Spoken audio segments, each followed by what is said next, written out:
Hey, deserving listeners, Escaping Twin Flames, Netflix. Let's watch. Everyone has the opportunity to have golden children, which are children who are already ascended. So they're getting into children now. I'm wondering where this is headed. Golden, is it metaphorical? Is it literal? What's happening? Golden children would be twin flames with other golden children.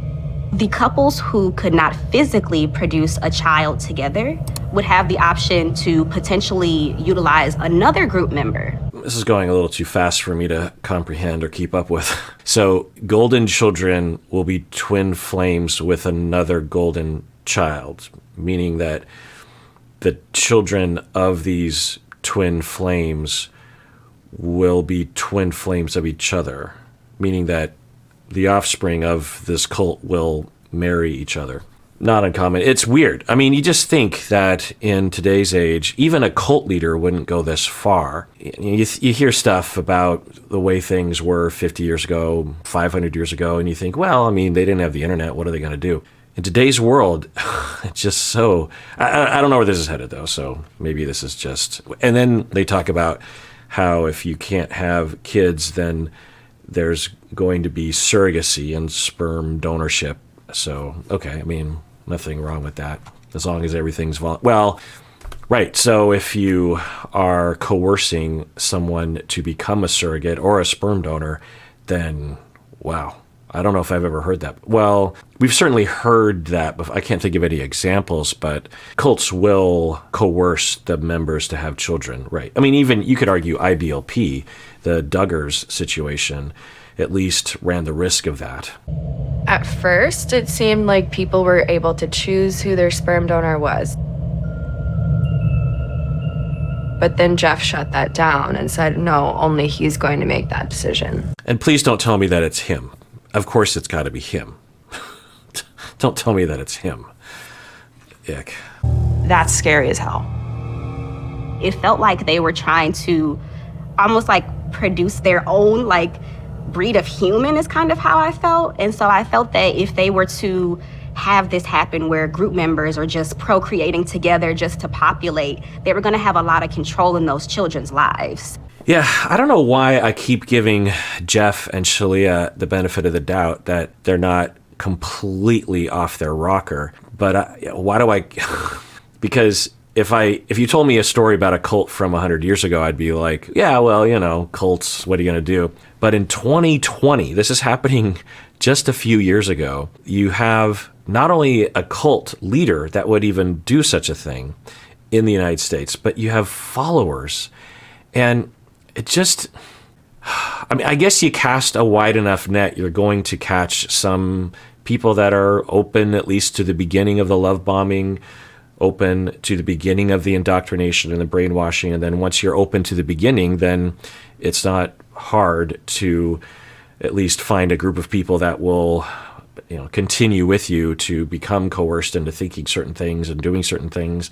So, yeah, I guess with the internet, you can cast a pretty wide net. And during the loneliness epidemic problem in the world, and then during the pandemic, it's even worse. So, yeah, it just, I don't know. I just wish that we lived in a society that valued critical thinking and education and science and facts more. I know absolutely that people who have skills in critical thinking or education in critical thinking, you know, people who have PhDs in some STEM field will potentially be susceptible to coercion and brainwashing and diversion from fact-based realities. But I think, in fact, I know that the more education, the less likely someone would be susceptible. And conversely, the less education someone has.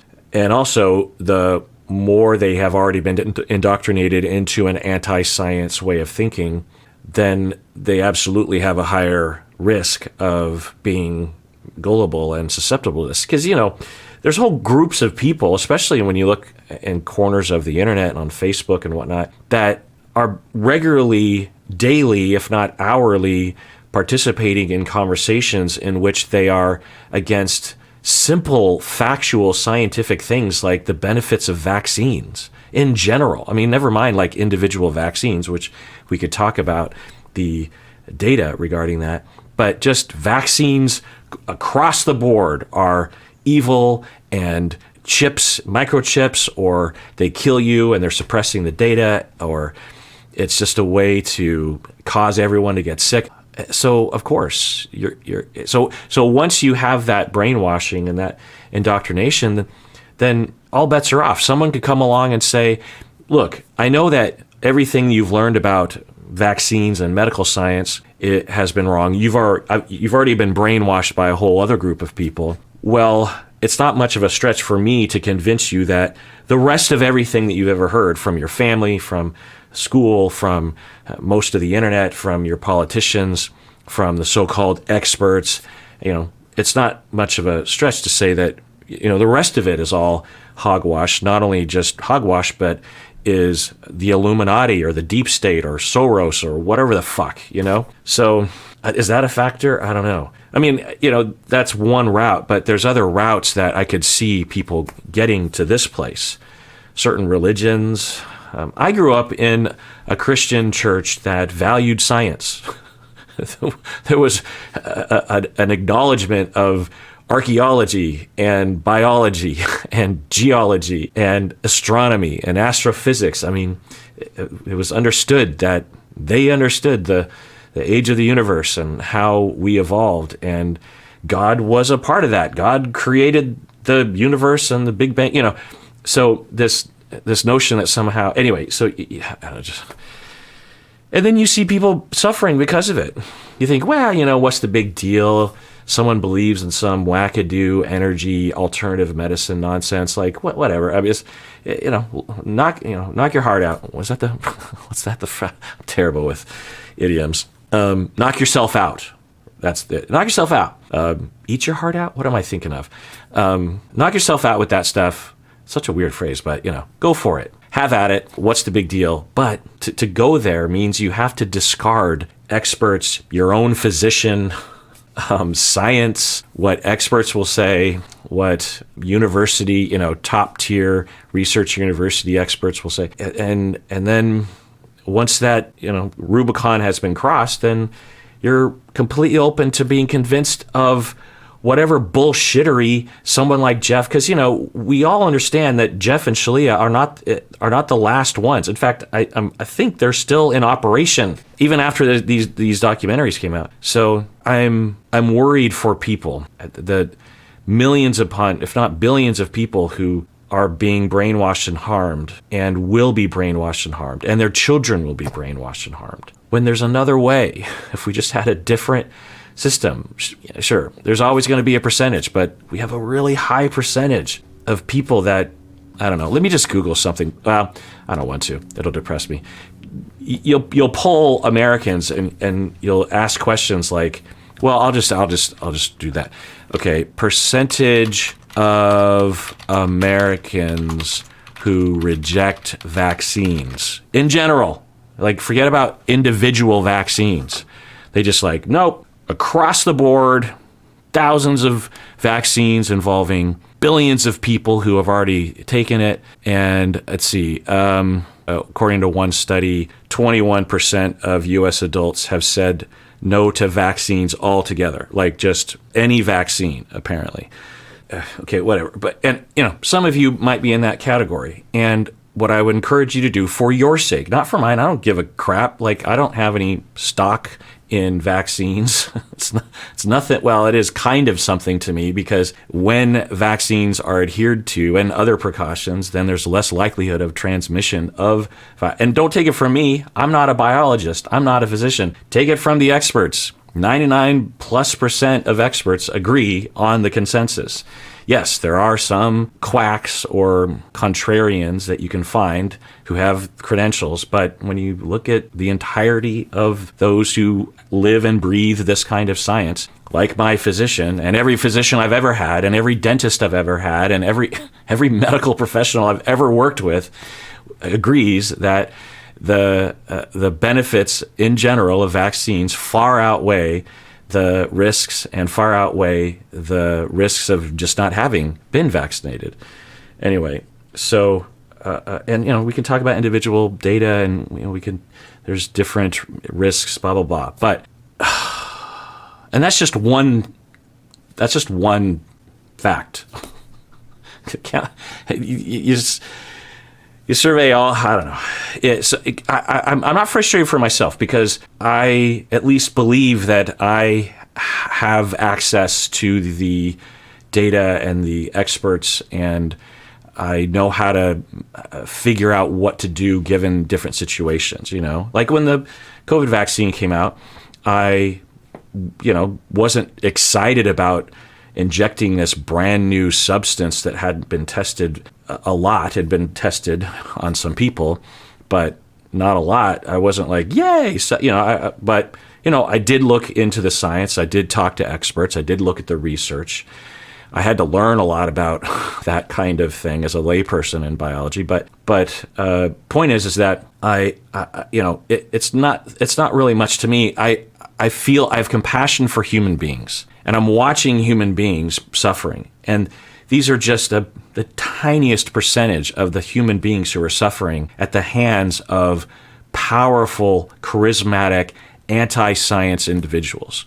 And we could change that, I think. There's things we could do to change that. Algorithms, lawsuits, education, voting politicians out of office that adhere to ridiculousness. So one of the things that I actually am trying to do through this YouTube channel and other things that I do is trying to bridge the gap between the ivory tower of research and science and universities where I work and clinical work and the public. Right now there's TikTok. The other day I was joking around on the podcast with Bob, and he doesn't look at TikTok, and we were talking about bipolar, and we were lamenting how many people misunderstand what bipolar is. Like someone emailed in and said, how do I know the difference? How do I know if I have bipolar? I know I have major depression, but sometimes I wonder if I have bipolar. And I wonder if my mom also has bipolar, because she definitely has depression, but sometimes I kind of wonder. And that question, it's hard to know the situation, but I get that question a lot. And it's kind of a boggling question because there's, mania, which is a major component of bipolar. Bi meaning two, polar meaning poles, ends of a spectrum. You have depression and then you have mania. And mania is very, very particular. It's more particular than depression. If you met someone who is depressed, you may or may not recognize signs of their depression. You meet someone that's even moderately, even hypomanic, you will notice, particularly if you know them, if you know their personality and their general behavior. And so this question of I think I might be bipolar, that question isn't, unless you don't know what mania is, which is possible, but mania is particular. And I was telling Bob that, the misinformation that is being propagated right now through the internet is it's 100 times worse than it was even 5 years ago, particularly because of TikTok. And he's like, huh, really? And I said, yeah, I bet you anything on TikTok right now, if I were to Google bipolar or mania, that there would be dozens of videos of people, because TikTok, they have a song playing over it. So there'll be this peppy song, and someone would be cleaning their kitchen and being really happy as they're cleaning their kitchen. And then the title of the video would be, you're bipolar when, or I love mania because then I get to clean my kitchen. No, that's not what mania is. Mania ruins people's lives. It's not being energetic. I mean, yes, if you put the progression of mania on a scale from 1 to 10, with 10 being the pinnacle of one's mania in a typical bipolar 1 presentation, yeah, at 1 or 2, you have energy, you're in a good mood, and you're cleaning your kitchen, you're getting stuff done. You go to 3 or 4, you're no longer sleeping. You start not making a lot of sense. You start making poor choices. You pull all your money out of your bank and you invest in some ridiculous thing. You quit your job because you're sure that you're going to be able to change your career. At 6 or 7, you're really not making sense, and you are wildly erratic in your behavior. You might even start experiencing psychosis where you literally think you're hearing voices. At 10, forget about it. So I hope you understand that in hypomania, you could argue, is between 3 and 5. So, what a lot of people with bipolar will lament when they take their medication and it subdues their symptoms, they'll miss when they were a 2 or a 3 on the manic scale. It feels good, or at the very least, they'll miss the kind of motivation that they get even at a 1 or a 2. But what you risk when you go off your medication is as soon as you get to a 3 or a 4, your life starts quickly falling apart. That's the destruction of mania. You give someone, you put, a manic episode for even just like 3 days can completely upend someone's life for the rest of their life. Everything that they've built, everything that they've acquired, everything that they've saved, every relationship in their life can be completely dismantled in those 3 days, because mania can cause a lot of problems. Not for everybody, but that's typical. That's why it's a disorder. If it just made you motivated to clean your kitchen, that's not a disorder. That's just you having some pep in your step. Now, maybe you were depressed last week and now you're cleaning your kitchen and you're in a good mood. That's not bipolar. Anyway, so it's just getting worse, this misinformation. And I worry about people. I cry for people. These people are suffering. And, we watch these documentaries and are like, well, it wouldn't be me. But there's a chance that you, me, everyone who watches these documentaries has also already been indoctrinated into some sort of bullshit that is resulting in some sort of harm. I mean, forget about, indoctrination, non-science, just in terms of the way that we think of ourselves, the givens that we have in our lives about capitalism and individualism and materialism and out-group, in-group stuff. I mean, it's overwhelming to me when I see it. It's so much. I wish that what do I wish? I wish that everyone had a week a year where they could learn about all of these things from 1,000 feet. What's the 10,000 feet in the air or whatever? I'm terrible with idioms. I wish everyone had a week a year where they could explore all of these topics, read books, listen to lectures, have conversations, hear from other groups of people, and be given a chance to develop wisdom around critical thinking, around cultural indoctrination, around givens in society, around the meaning of life, around how society and government and culture is ruining their life, their children's life, people around them. Because if everyone did that, I think we would all, as a group, collectively make better decisions such that shit like this wouldn't happen. Only Jeff and Shalia can decide whether you are worthy of having a child.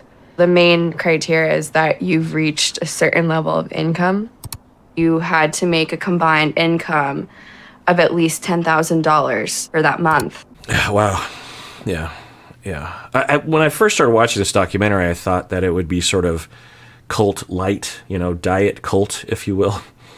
Because, we know the big cults, the quintessential popular cults that we talk about, David Koresh and Waco, that cult that killed themselves in L.A. with the Nike shoes. What were they called? I can't remember. Other kinds of cults like that where there's just complete control over every aspect of life. And watching this, I thought, well, surely this is just two people over Zoom giving relationship advice. It certainly can't get to that level, but because it's not just that they're doing this, it's that people are following it. And I didn't show this clip, but earlier, one of the individuals was starting to question what was happening around being forced to adopt a different gender or something like that. Different sexuality. And I think she was being told that she was not the gender that she was. And she was like, okay, I guess I'm a man. And she went to her mom, I believe, and the mom said, instead of saying, hey, you're in a cult, you've been brainwashed, which is not the thing that you should do, because they've been indoctrinated such that it's not helpful to say. That'll just get you labeled as the enemy. But what the mom brilliantly said was, well, how do you feel about that? What do you want? And then the daughter said something like, what, I can't remember the exact sequence, but the daughter said something like, do you think I'm in a cult? And the mom said, I don't know. I just want to know. Yeah, and you imagine the mom did think that the daughter was in a cult, but you got to take it slow. So you say, I'm just concerned. You're being told that you're supposed to change your sexuality or gender. What do you want? How do you feel about it? And just that planting of that seed in that space for someone who's been indoctrinated to ask that question, because they live in a state of constant fear and dissociation from that question, what do I want? And to be given that opportunity can feel it can plant a seed, that I think what they were getting at is that that's what led to that individual recovering. And there's a whole procedure that we follow clinically, at least the experts, regarding extracting people from high control groups, not just cults, but from an intimate partner violence relationship, like a 10-year marriage that was abusive. You don't just lay it on, like if I had a client, and this has happened, who will come to me and I will detect that they are currently in an intimate partner violence relationship, and they're being they're in a high control relationship, they're being abused, and they appear to be brainwashed, gaslit, and I know enough to not just blurt it out and say like, well, you're in an abusive relationship. And a lot of therapists will do this. Sometimes that can be the right move. It depends, of course, because nothing in therapy is, straight as an arrow and this equals this. It's all about what's going to be helpful and feeling things out. But generally speaking, at the very least, I need to be careful, and I need to do just that of, how do you feel about it? What do you want? How do you look at their relationship? And a lot of victims of abuse will, if they manage to get to therapy, they will defer because they're used to deferring. So they will defer to me. What do you think? What do you think about my relationship? And I have a lot of opinions because I've heard a lot of things, but that will be just furthering the disempowering of the client, right? And that wouldn't be helpful. They would just be replacing one controlling individual for another. So I have to refrain from that. Even though I care and I have opinions and I have countertransference against the abusive person, I have to remember what's going to be helpful. And I say, well, what do you want? How do you feel about it? And I have to tolerate the possibility, which often happens, where they say, I think a lot of clients in this situation, I don't know, I feel like all relationships have their ups and downs. And maybe my husband gets a little angry sometimes, but we've built a wonderful life together and stuff. And the thing, I don't even know. I mean, maybe it is worth it staying in the relationship, but the lack of acknowledgement of the abuse, in my opinion, usually is denying the victims a chance to protect themselves and to get safe and to assert themselves. Anyway, so sometimes you have to take the slow path in order to actually help the client. Now, push comes to shove, if a client were to say, I think I'm done with therapy, I'd probably lay it out on the line, because I'd be like, well, okay, I have to tell you something, and I don't know, but here's my, because it would be the last chance that I would have with them. Anyway, so we are seeing full control over finances, their reproduction, their relationships, who they have sex with, what their gender is, what their sexuality is. It's just all encompassing. Wow. All right, well, that does it for that episode. Everyone out there, please take care of yourself because you deserve it. You really, really do.